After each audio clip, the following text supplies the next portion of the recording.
झाड़ेश्वरपुर high school 69तम वार्षिक पुरस्कार वितरणी आमर सभा अनुष्ठित होता।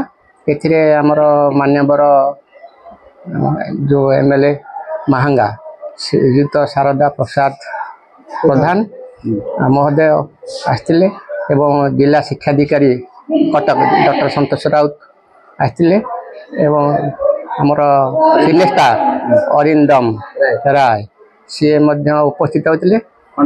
खंडपड़ा विधायक दुष्मंत कुमार स्वाई सी जोगदे एवं सभाटी भल भाव सफलमंडित होती।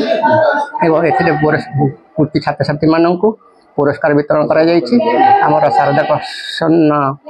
शारदा प्रसाद प्रधान सी भी आमर स्कूल को पीएमसी स्कूल रे परिणत करने सी चेष्टा करते। यहाँ आम स्कूल मनोनीत होती पीएम स्कूल हाँपाई तेणु से आमको आम समस्ते ये शिक्षक वृंद ग्रामवासी वृंद कृतज्ञता ज्ञापन कर सहित यार अनुदान प्रत्येक स्कूल को आमर अधिक अनुदान आसापी आर एमएल महोदय विधानसभा उठे एवं अन्य समस्त आमर छात्र छात्री मानू पुरस्कार वितरण कर शेष धन्यवाद दे स्कूल से